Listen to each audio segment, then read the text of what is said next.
Good evening and welcome to the League of Women Voters Presents. My name is Laura Wegman, filling in as moderator tonight for Jim Robertson.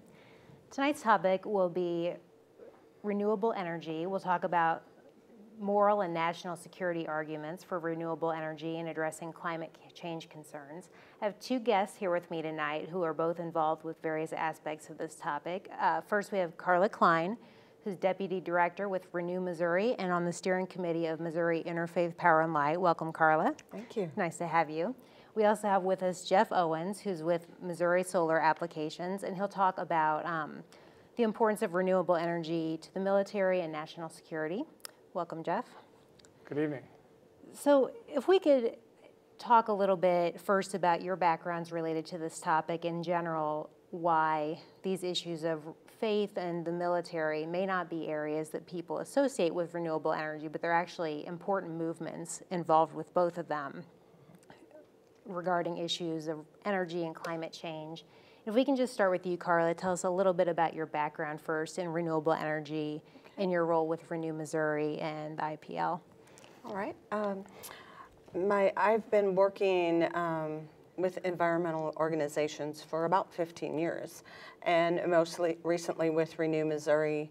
I've been with Renew Missouri about 2.5 years, and issues of air quality really became very important to me several years ago because my daughter Sarah has asthma, and she almost died from complications of an asthma attack. So air quality issues are very near and dear to my heart, and just as the more I learned about the issue and the total impacts that our energy use and different energy sources have on the environment and on our health, it just became a really important issue to me.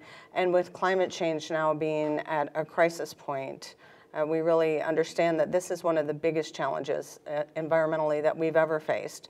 So it's very important for me as a mother and as an advocate to be involved in climate change issues. And also as a person of faith, I was very excited to learn about Missouri Interfaith Power and Light and that there was a movement to really bring that conversation to the mainstream religious organizations and get people talking from the pulpit about creation care and the importance of climate change. And all major faith traditions have a statement about creation care in the Quran or the Bible or whatever the faith doctrine is.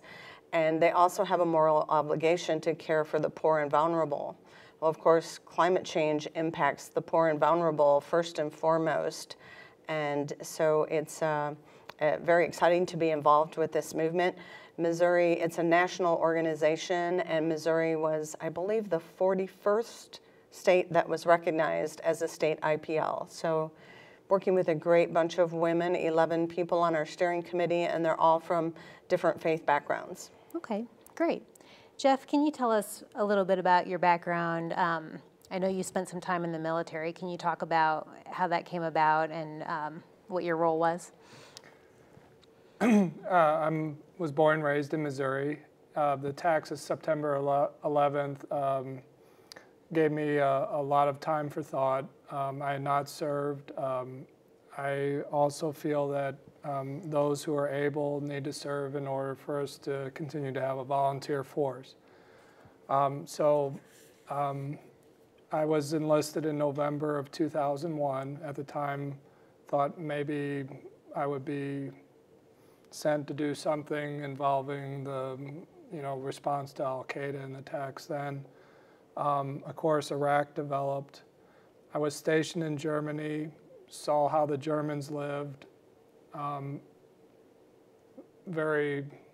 with a lot less energy intensive way of life, recycling, windmills, the big wind turbines, and solar. There was a lot of sun in Iraq. I was deployed and did 2 tours, 2003 and 2004. I was 3 years active duty, and the remaining 5 years of my contract was in the reserves. I went back to school on the GI Bill. As I got out, I was a physics major as an undergraduate, and so somewhat ironically, As I was working my way into renewable energy as a possible career path, I was given an offer to work as a research assistant by a professor in the College of Engineering who had a grant from the Department of Army to develop flexible solar cells on flexible substrates. With my background in physics, I actually wound up over in the physics department and with another principal investigator on that grant. And I spent 1.5 years working in her lab where we made both organic or plastic light-emitting diodes and plastic from organic chemicals solar cells. So the idea is on one side you could have a tent with solar on the outside and lights on the inside, and much easier to deploy, and in an advanced situation, an Advon party could carry lighter weight more rapidly and have some source of power more quickly. Okay. Are those being used in the field today? Well, I'm about, 4 years out of my military service now, but it is in use. The technology, the military, of course, as well as our government, drives a lot of technology, and it has been a benefit. And I'm like everyone else, I read and hear about it in the news now. Yeah, I think KBIA had a section on it last week on the radio, and it's been officially designated as a permanent office of research for the Army. And the communication equipment, the battery technology is also improved. So the kind of gear that the commo specialists have to carry is lighter, easier to maneuver. And when I was in Baghdad, there's a military specialty which is effectively a power plant, a unit that will go in and take over an existing power plant or set up some form of power for a base camp. And they would also have an advantage with improvements in technology like that. No need to truck in massive loads of diesel fuel or what they call JP8 in the military. Much what they call hardening, it's a hardened target if you don't have a big supply line trucking in fuel and supplies to where your camp is. So anything that can be done to reduce that, it's not just the cost savings, it's just also the military advantage to not have that vulnerability of, it's easy to go in and blow up a pipeline, cut a power line, target and attack a convoy. And if you can avoid that, it's a strategic advantage. So it's definitely presented as an issue of national security, and this is something they are putting a priority on in terms of funding and technology. It's certainly a factor, Okay, great. You mentioned when you were talking about your time in Iraq a little bit, there's a lot of sun there. How much is solar energy used there? Is that something that has made any inroads at all, or what's the situation like? It has, in a lot of applications. And I think certain countries, like, for example, Dubai, I think might be further along, but even Saudi Arabia and Asia in general is the #1 market at the moment, but that includes China, of course. Desalinization is another application of just solar energy. And in desert environments like in the southwest of our country, where there's more consistent, clearer skies, that they can focus the direct rays, these large utility scale power plants, that's more like a traditional power plant where they heat a fluid and produce steam and turn a turbine. Those are common as well. Okay. In fact, my employer at Missouri Solar Apps out of school, one of his first engineering jobs was to design and work on building one of those in the Middle East in Saudi Arabia. Interesting. And yet we often associate that part of the world with oil as well, and I'm sure for them that's a less expensive They'd alternative. rather sell it to us. And right. So it's a financial concern as well. There might be some pushback there maybe in terms of implementing solar or rather renewable energy because they've got the oil and they want to sell it to us. It's a big business there, right? I mean, is there a pushback in terms of implementing that? Are they the little bit interested? I've read in the news lines, I think they are completely aware and have long-term energy plans to actually build out tremendous amounts of solar. And there's been a lot of talk and discussion about exporting solar power from the Sahara to Europe. So it's Big business. yeah. Yeah. And it doesn't mean the oil business will stop, but Sure. No. Yeah. Carla, if we can shift a little bit, talking about just pushing from different angles on renewable energy.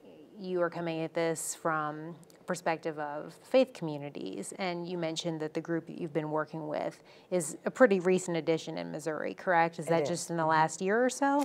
Yes, there has been, folks involved in trying to get Missouri IPL organized for a couple of years, and it just seemed that the right connection or collection of people came together to get this done and get recognized by the national IPL. So it's been fairly recent, about a year, not quite. Okay, what are the main arguments in terms of why renewable energy and sustainability and faith are compatible? Like, what are the common goals? Well, again, going back to the fact that we are mandated by our Creator to care for the environment, to care for His creation, and I am not as good at giving all the biblical quotes as our folks that are actually working in the seminary, but there are several Bible verses in all faith doctrines that talk about care of creation. And when you think about the major focus of a lot of mission programs throughout the faith community, they go to third world countries and they want to help them with food and cleaning their water, and they're really starting to realize that, like in Bangladesh, there's 170 million people that live 3 feet from sea level, and that what is going to become of those communities as we continue to see climate change wreak havoc on our environment, sea level rise. We're seeing huge droughts, and here in the United States, all the floods along the Mississippi River, and what that's doing to people. It's impacting people's daily lives, how they have food. Do they have access to food? Do they have access to water? So it's really a moral obligation to the community that they're trying to serve. So that is probably the biggest focus. And then several of the programs that are offered through Missouri Interfaith Power and Light, they have a cool congregations challenge, which is really great. And it's a program where we go in and help churches do energy audits. And they have a program where you actually calculate if everyone lived at the same level of energy use that your church does or your faith community does, how many earths it would take to sustain that. And one of the folks that did this for one of the first challenges in St. Louis, they found out that it would take 34 earths to sustain the way that their faith community was using energy. So they went to work putting in new furnace filters, new windows. They did a complete energy audit, did a lot of upgrades, and now they're saving $10,000 a year on their energy bills. And another part of that program is to use the tithing of 10%. So in the program, they ask congregations and individuals to tithe their energy use. So they're reducing their waste by 10%, their energy use by 10%. trying to calculate their carbon footprints. So it's really a great challenge that comes about through this. And another major focus is on faith, food, and climate, and where our food comes from, how it's produced.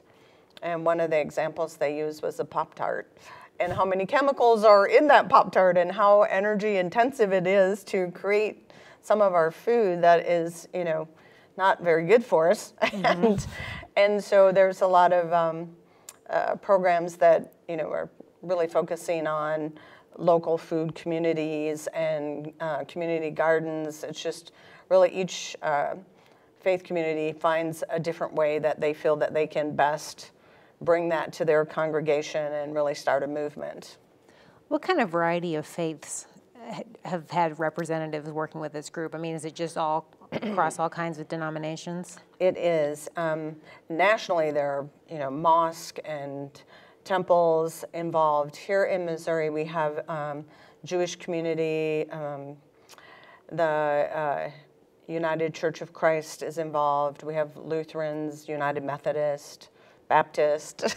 So really a broad variety of faith groups that are involved with the Missouri, and we're always looking for more. Okay. And in addition to those, you mentioned several initiatives that are with church communities, but I think, has your group also been active on the political side and trying to raise awareness of renewable energy issues? Can you talk a little bit about any of those efforts? Oh yes, thank you for asking about that. Because we do a lot on the education side, but we are also advocates.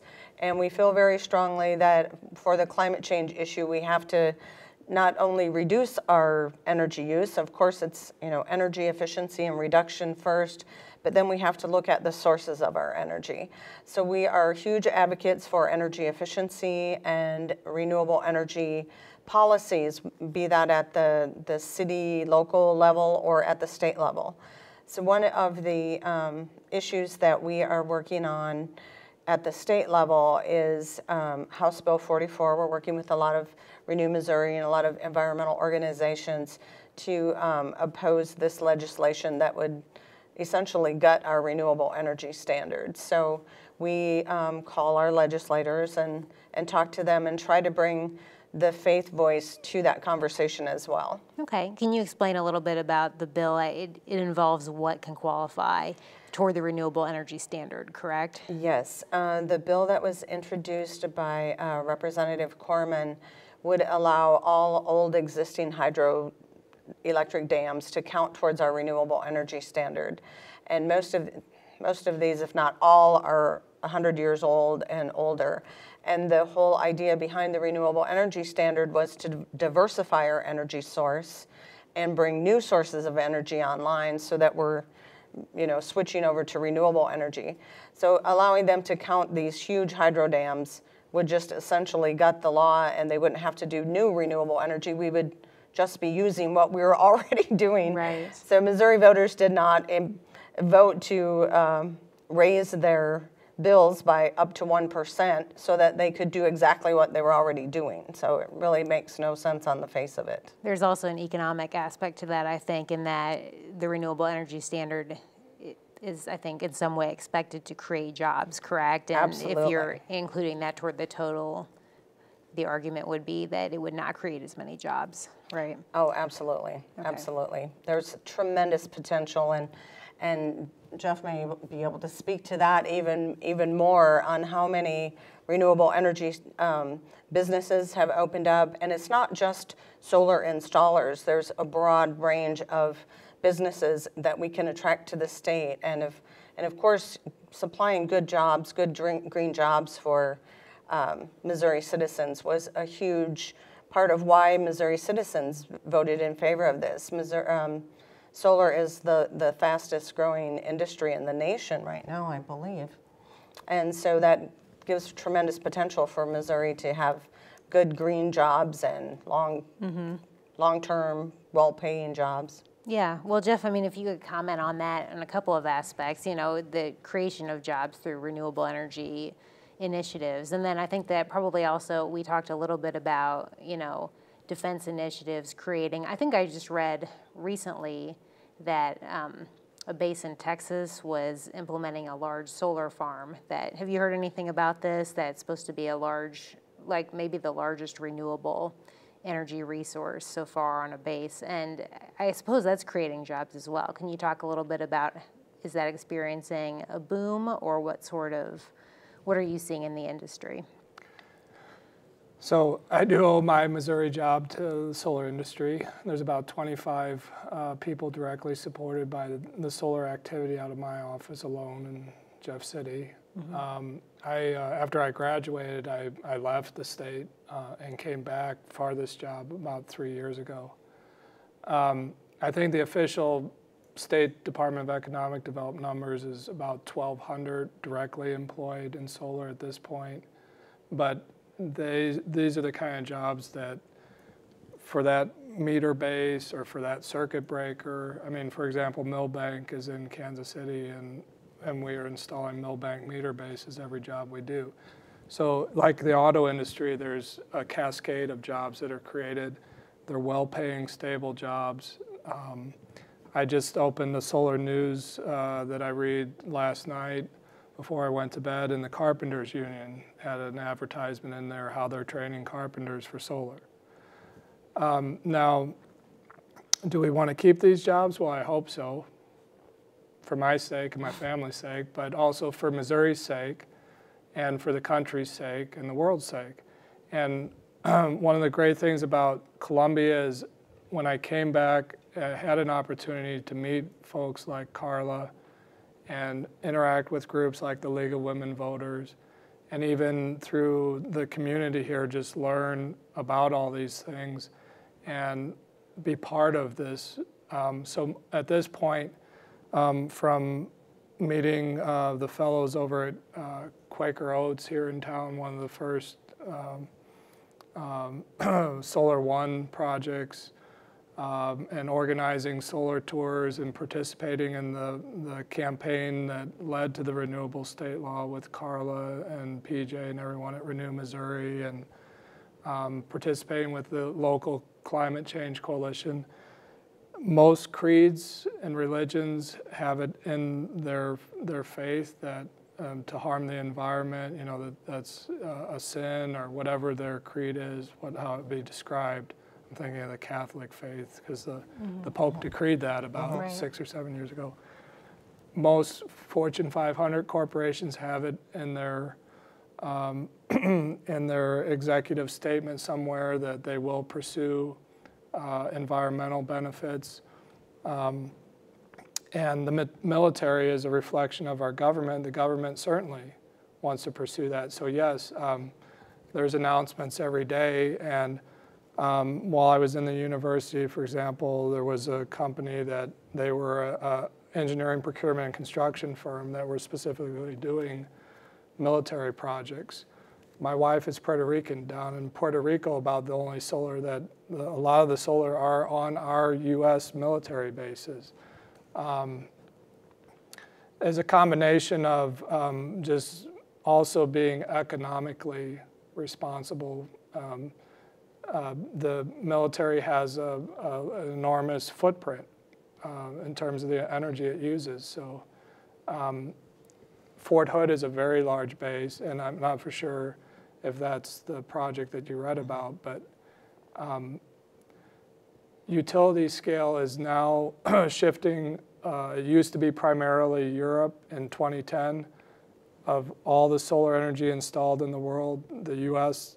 installed about 6.5% of what was installed worldwide. Mm-hmm. Last year, things are shifting. We're number 2 after China as far as where the solar is being installed in the world. Interesting. Mm-hmm. But it's being installed worldwide at a very rapid pace. And it's not just, as Carla mentioned, it's important to remember that energy efficiency measures. I mean, Missouri, the good news is Missouri can gain a lot.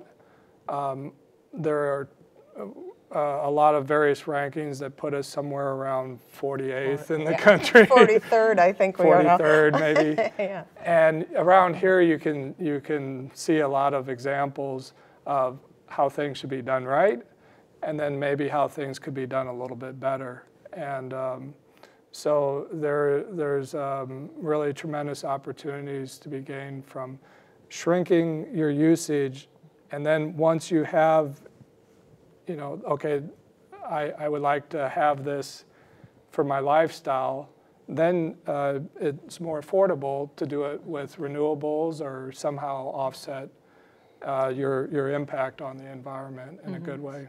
Right. Yeah. And I was just thinking that I know the military's goal that they've stated is 25% of all of their energy is to come from renewables by 2025. So 25% by 2025. In Missouri, when we passed our renewable energy standard, it's 15% by 2021. So we were trying to be on the conservative side to, get things up and going, and has definitely been a challenge. So we have a long way to go in Missouri. How is Missouri doing toward that goal? Great, fantastic. Well, the utility or not. You said fantastic. I'm just like, well, no, actually, the investor-owned utilities were supposed to meet 2% of renewable energy by 2011, and they have not done that. So there's some concerns there, and we are definitely pushing them. And so when we see efforts to roll back our renewable energy standard, that's disheartening. And one of the things, though, that I so love about Missouri Interfaith Power and Light is that as people of faith, you are called to have faith and hope. And so sometimes when you're working on issues on a daily basis, it can be discouraging. But so I go back to my friends at MoIPL and get regenerated for my faith and hope on those issues. I jumped a little bit there. I'm working in the private sector, so from the perspective of Missouri citizens, individuals, and business owners, they really get this. It's just a joy every day to be able to serve and work in this field and have customers see the difference in their utility bill. Some are very ambitious. We've worked with, I've managed over 100 solar electric projects in a little over 2 years, and over 1 million watts installed here in central Missouri. And the cost of solar is now approaching parity with the utility rates. Huh. All right. Without any incentives.